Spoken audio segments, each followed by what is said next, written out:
Les outils classiques d'analyse économique sont-ils adaptés aux bouleversements mondiaux actuels? Le dollar va-t-il chuter? Céder sa place aux monnaies virtuelles? Pourquoi la Chine et la Russie engrangent-elles depuis quelques années autant d'or? Pour avoir des réponses claires à ces questions complexes, nous avons rencontré James Rickards. Conseiller financier du gouvernement des États-Unis, entre autres, il était déjà négociateur juridique et financier lors de la prise d'otage à Téhéran en 1979.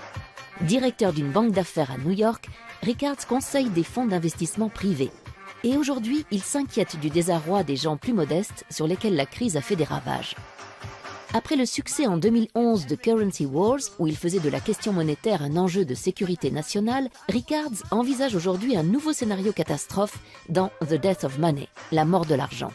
Selon lui, seules les nations et les individus qui anticiperont la situation survivront au chaos qui s'annonce. Beaucoup de choses peuvent faire office d'argent. Des tas de choses ont servi de monnaie d'échange. Quand on parle d'argent aujourd'hui, on pense bien sûr au dollar, à l'euro. Historiquement, c'est l'or qui a dominé les échanges pendant des millénaires. Mais au fil du temps, à travers le monde, on a utilisé des plumes, des coquillages, des marques de toutes sortes. L'argent prend bien des formes, mais elles ont tout un trait commun, la confiance. Quand on a confiance dans une monnaie d'échange, c'est de l'argent. Si cette confiance disparaît, ce n'est plus de l'argent. Voilà le propos de mon nouveau livre, La mort de l'argent. Dans quelles circonstances le monde pourrait-il perdre confiance dans le dollar?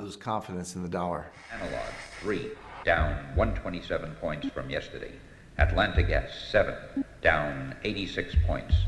Bonza International, 9, down 45 points.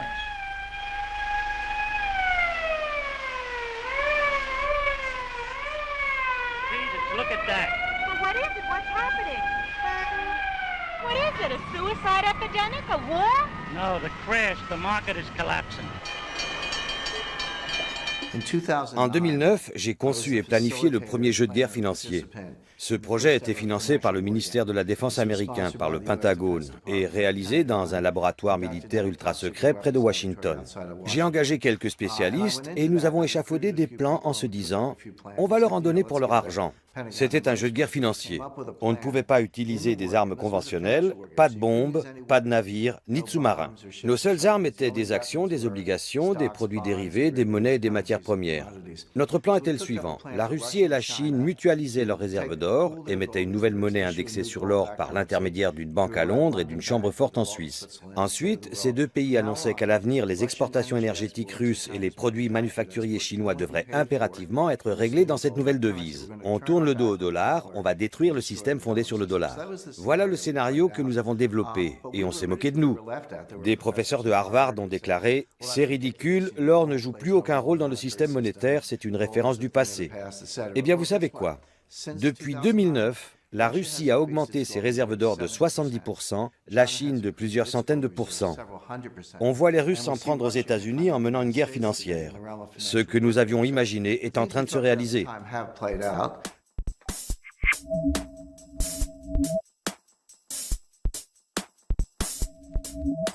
La parole est d'argent, alors parlons-en. Pecunia, le mot latin qui désigne l'argent, vient de pecus qui signifie bétail. Pour les Romains, une vache était en effet l'investissement idéal, car échangeable contre du pain, du blé, des vêtements, etc. Mais le principe du troc montre rapidement ses limites. En 500 avant Jésus-Christ, l'empereur Crésus fait frapper la première pièce d'or, d'où l'expression « être riche comme Crésus ». La monnaie papier est créée 1500 ans plus tard, en Chine, sous forme d'une attestation de dépôt. C'est le premier pas vers la virtualisation de l'argent. Le paiement sans espèces apparaît au XIIIe siècle à Florence. Les riches commerçants signent des ordres de virement d'un compte à l'autre. Les premières cartes de crédit sont utilisées aux États-Unis dès la fin du XIXe siècle. Et l'année 2009 voit l'apparition du Bitcoin, la première monnaie 100% virtuelle. Elle n'est émise par aucune banque nationale et les transactions sont gérées selon un système aléatoire par un réseau d'ordinateurs. L'avenir dira si le Bitcoin est une monnaie sûre. Bien sûr, les États-Unis sont la première économie mondiale. C'est de loin le plus important marché obligataire dans le monde. La plus grande partie des réserves de change est libellée en dollars. Une crise du dollar, une crise de la dette souveraine américaine plongerait le monde entier dans la crise. Le système monétaire international s'est effondré 3 fois au cours des 100 dernières années, en 1914, en 1939 et en 1971. Ce genre de phénomène se produit tous les 30 ou 40 ans. Quand cela arrive, ce n'est pas la fin du monde. On ne retourne pas vivre dans des cavernes. Concrètement, les grandes puissances financières et commerciales se réunissent et rédigent de nouvelles règles du jeu. L'expression n'est pas de moi. Elle apparaît il y a plus d'un siècle pour décrire le fonctionnement du système monétaire international. Quand le système monétaire international s'effondre, ce qui devrait à mon sens se produire prochainement, il faut définir de nouvelles règles du jeu. Mais quelles sont ces règles et comment les gens peuvent-ils s'y préparer? L'illusion monétaire est un concept économique, je ne l'ai pas inventé. Concrètement, quand un gouvernement commence à faire tourner la planche à billets, l'inflation n'apparaît pas partout de la même façon. C'est un peu comme jeter un caillou dans une mare, les ondes de choc se propagent graduellement. Les individus qui sont proches de la création de la monnaie, les banquiers et les gérants astucieux de fonds de placement, en sont informés les premiers et ils achètent des actifs. Puis les ondes se propagent et l'inflation se généralise. On constate une inflation de certains actifs, un accroissement des prix à la consommation. Quand l'investisseur lambda entre en scène, il est trop tard. La valeur de la monnaie a été détruite et les gens bien informés ont accaparé toute la richesse. L'illusion monétaire caractérise la première phase, quand la situation paraît prometteuse alors que l'on fait juste tourner la planche à billets. Plus tard, l'illusion se dissipe.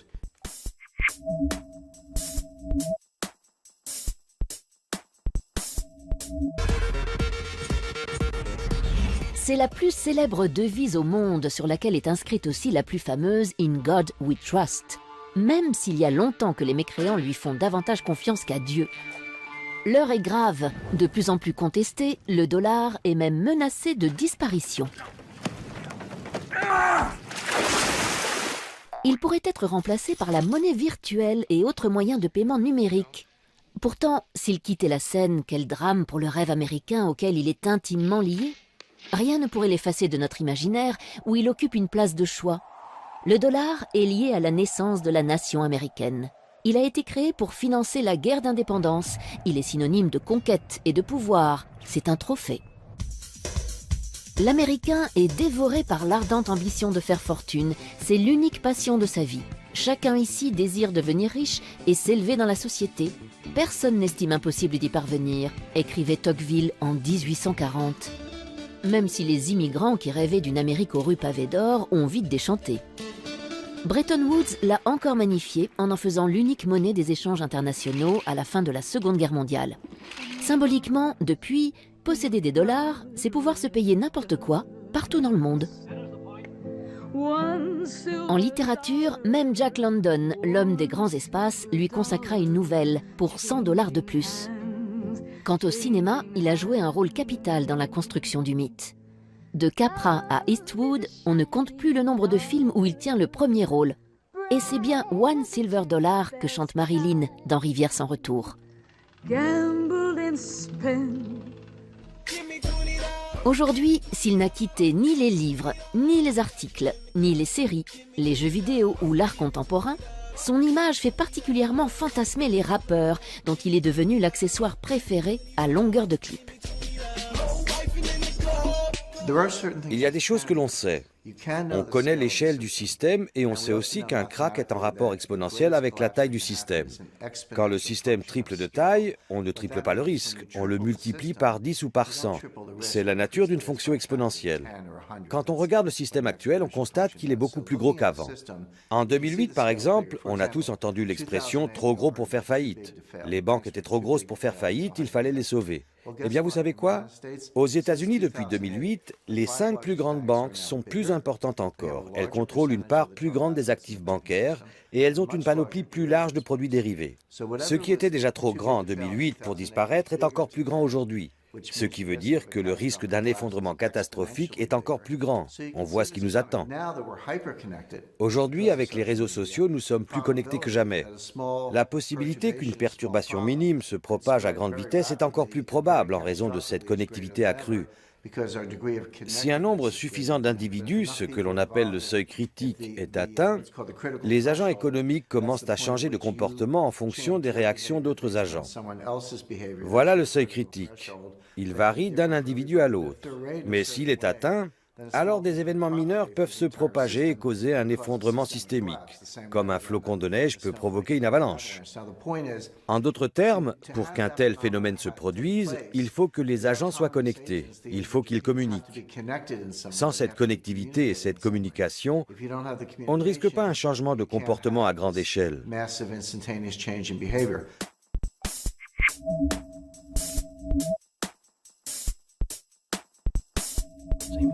Qu'est-ce qu'un trader?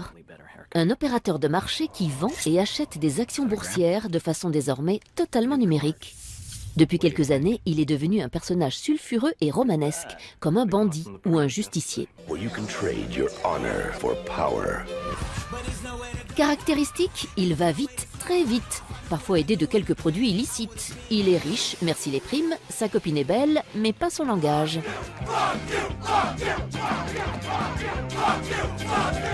Selon le psychologue Robert Hare, 10% des traders peuvent être qualifiés de psychopathes, pourcentage 10 fois plus élevé que dans l'ensemble de la population.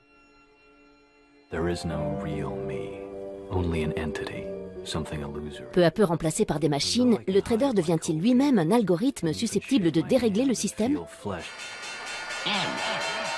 Nous courons le risque qu'un jour, les choses nous échappent totalement et qu'une défaillance entraîne le reste du monde dans l'abîme, les marchés européens et asiatiques compris, puisque tout est interdépendant et se passe à une vitesse fulgurante. C'est ce qui inquiète les gens. Quand on parle de terrorisme financier, on ne pense pas seulement au piratage des comptes bancaires, mais aussi à ce qui se passe dans les salles des marchés du monde entier. Parfois, la cote du trader s'effondre ou augmente par ailleurs, comme celle de Jérôme Kerviel, accusé par la Société Générale pour laquelle il travaillait de lui avoir fait perdre 5 milliards d'euros en janvier 2008. Accusé d'abus de confiance, faux et usage de faux, il a depuis été désigné par des centaines d'internautes comme le David de la finance contre le Goliath bancaire. Son jugement en cassation vient de supprimer sa dette de 4,9 milliards d'euros. Il a aussi rencontré le pape et entamé une marche Rome-Paris pour sa rédemption et pour changer son système de valeurs. Malheureusement, le pouvoir financier est global. Cela ne devrait pas être le cas. La finance et la banque devraient faciliter le commerce, pas le dominer. Les banquiers sont des parasites du système. Ils confisquent de la richesse dans le système. Ils ne créent pas de richesse. Qui crée de la richesse? Les inventeurs, comme Bill Gates ou Steve Jobs, ou des inventeurs en Europe, des créateurs d'entreprises, des gens créatifs. Voilà les vrais créateurs de richesse. Les banquiers ne créent pas de richesse. Ils s'approprient de la richesse grâce à un système perverti. Il faut renverser ce modèle de la finance. Il ne faut pas l'éliminer mais l'encadrer pour qu'il serve les échanges. Je comprends le fonctionnement du système et depuis que je m'occupe de finance, je suis scandalisé par sa dégradation. Le service a fait place à la cupidité. La création de valeur ajoutée a été remplacée par l'extorsion de richesse. Il est grand temps de le dénoncer.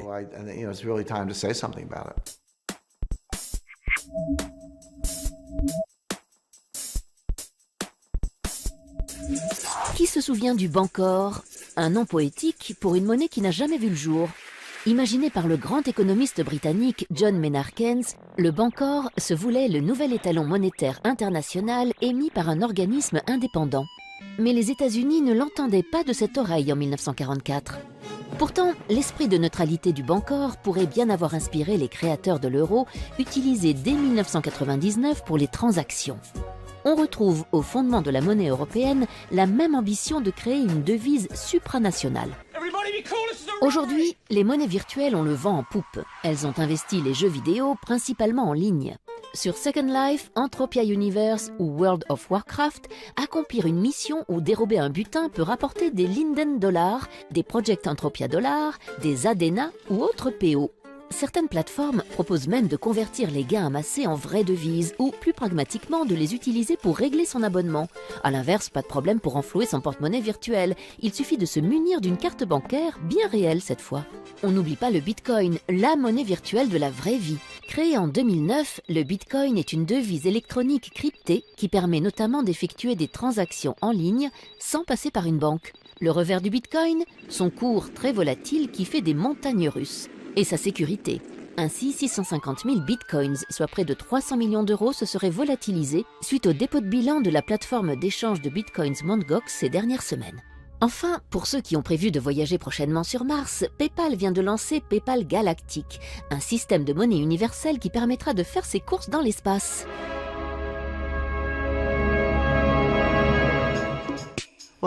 On parle beaucoup du Bitcoin en ce moment, cette monnaie virtuelle ou numérique. Mais le dollar est une monnaie numérique, l'euro aussi. On a peut-être quelques billets dans notre portefeuille, mais la très grande majorité des transactions est numérique. Le seul instrument financier qui n'est pas numérique, c'est l'or. Le Bitcoin est sans doute une forme de devise. Je ne nie pas qu'il intervient dans des transactions, qu'il est thésaurisé. C'est une unité de compte de la richesse, donc il satisfait aux critères d'une devise. Mais faut-il craindre une rupture de la confiance? Le problème avec le Bitcoin, c'est qu'il n'a pas encore parcouru un cycle. Nous ne savons pas vraiment comment il pourrait se comporter. Il y a des tas de gens qui perdent de l'argent, il y a des escroqueries, des bitcoins qui disparaissent. La sécurité du système est sujette à caution.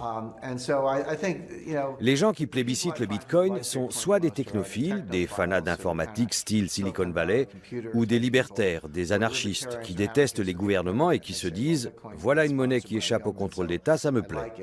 Je leur réponds « Ne soyez pas naïfs. Le gouvernement voit tout. On sait depuis l'affaire Snowden que rien n'échappe au pouvoir en place. Le gouvernement suit sans doute attentivement ce phénomène. Il est possible que le Bitcoin en tant que devise disparaisse, mais que la technologie qu'il a engendrée survive à travers certaines applications. Il y a une dimension financière et une dimension technologique dans les paiements par mobile.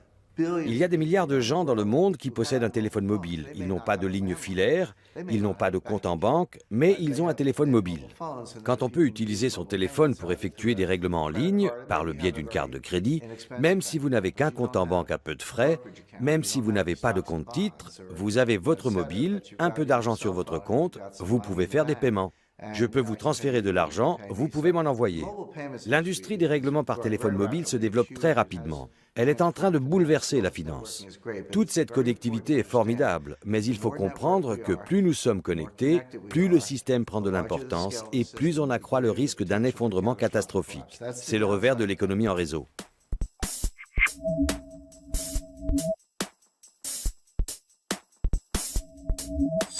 Le monde compte environ 180 monnaies officielles. Et il y a les inofficielles, comme le Chiemgauer, dans le sud de l'Allemagne, ou la pêche, utilisée par les commerçants de Montreuil.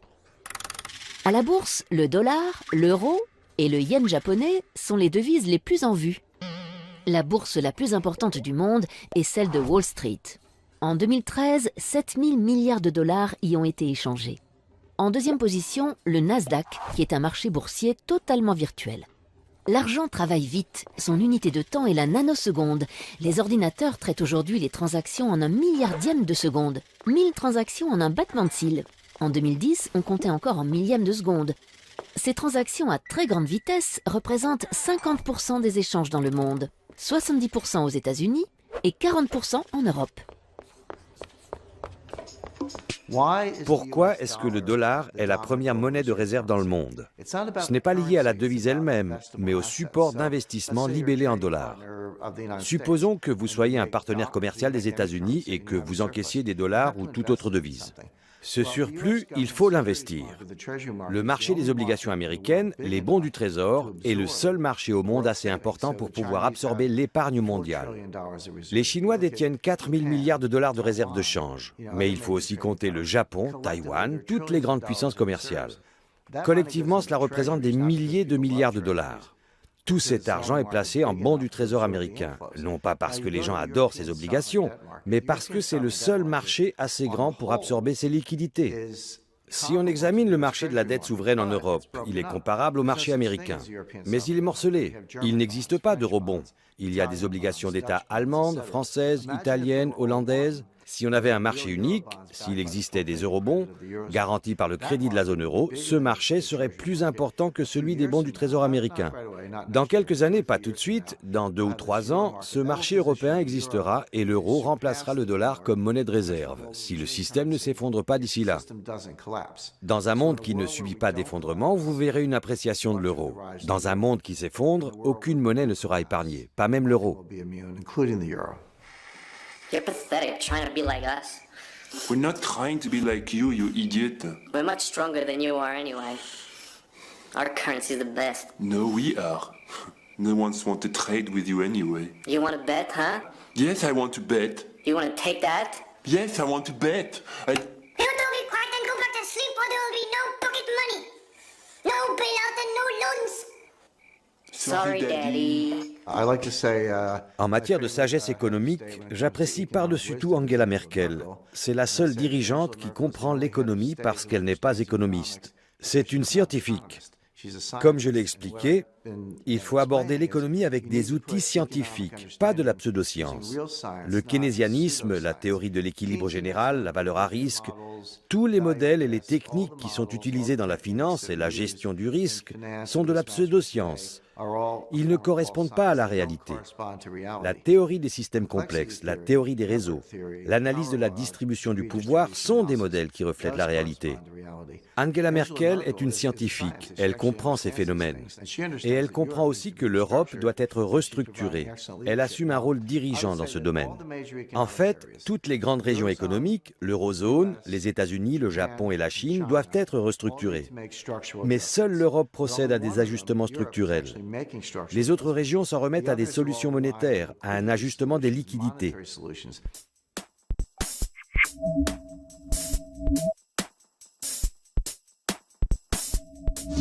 Avec 1400 milliards de dollars, la Chine est le premier détenteur étranger de la dette américaine. Or, il existe une blague connue parmi les banquiers. Si tu dois 1 million à quelqu'un, tu as un problème. Si tu lui dois 1 milliard, c'est lui qui a un problème. La Chine et les États-Unis, c'est un peu comme une entreprise qui voit son plus gros client s'enfoncer dans l'insolvabilité. Faut-il lui prêter toujours plus en espérant qu'il va se refaire une santé, ou bien accepter sa perte et passer à autre chose? Autre problème, le client paye avec du papier qu'il imprime à volonté. Si la Chine s'affranchit brutalement du dollar, c'est l'effondrement du billet vert. Si elle le garde, c'est l'effritement de ses réserves de change. Sa tactique, c'est donc de s'en débarrasser en douce. Une désaméricanisation progressive. C'est au moment de la crise du shutdown, en octobre dernier, que la Chine a mis en garde les USA en leur signifiant qu'elle allait réduire au maximum son exposition au dollar américain. Malgré les risques géopolitiques que cela comporte, la Chine a revendu en décembre 2013 pour presque 50 milliards de bons du Trésor américain. L'acheteur devient ainsi vendeur massif. En parallèle, la Chine mise sur l'or, car plus le dollar s'affaiblit, plus le cours de l'or monte, tant et si bien que la Chine est devenue en moins de 3 ans le premier consommateur mondial d'or devant l'Inde. La somme des réserves d'or de la République populaire de Chine a atteint une valeur record de 3 820 milliards de dollars. Pour éviter la crise diplomatique, le président du Fonds souverain chinois a simplement déclaré « Avec la future reprise de l'économie américaine, l'attrait de la dette américaine s'affaiblit. À long terme, ce n'est plus un bon investissement. » Reprise de l'économie américaine, oui ou non? Dans tous les cas, l'empire du milieu semble préparer l'après-dollar. En fait, les Chinois sont les plus grands fans du dollar. Nous leur devons tellement de dollars qu'ils veulent un dollar fort. Mais si nous dévaluons le dollar, que va-t-il arriver au cours de l'or? Il va monter. Les Chinois ont une couverture pour ce risque. Si le dollar perd de la valeur, ils gagneront de l'argent sur l'or. La Chine achète de l'or pour couvrir son exposition au dollar. J'engage les investisseurs à les imiter. Si c'est bon pour les Chinois, c'est bon pour tout le monde. Aux États-Unis, quand on parle des vieilles fortunes, on pense à des fortunes accumulées depuis un siècle ou un peu plus, comme celles des Rockefeller ou des Kennedy. Mais en Europe, les vieilles fortunes remontent à 4 ou 5 siècles. J'étais à Rome, il y a peu, devant le Palazzo Colonna. Les Colonna sont riches depuis le XIIIe siècle. La fortune de cette famille remonte à 800 ans. Ça, c'est une vieille fortune.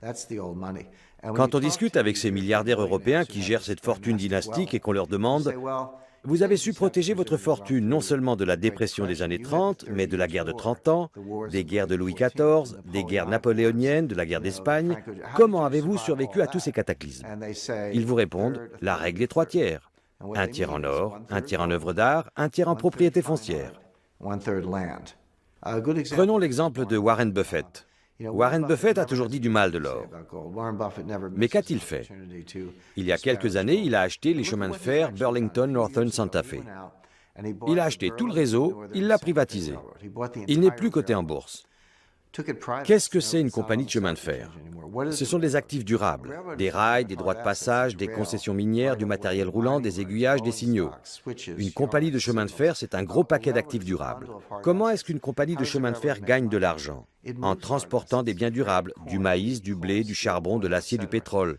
Une compagnie de chemin de fer, ce sont des actifs durables qui transportent des biens durables.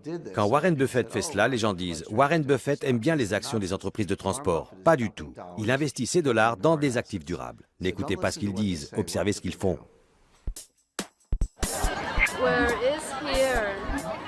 Sorry, I can only look for businesses. Si Apple était un État, préféreriez-vous vivre en Chine ou en Apple? Les promesses du néolibéralisme se matérialisent dans les objets stylisés du géant de l'informatique. Alors, Steve Jobs ou Deng Xiaoping? L'artiste allemand Christian von Borries pose la question dans son film iPhone China. Square le rencontre à Berlin. Rendez-vous dimanche prochain à 13h sur Arte.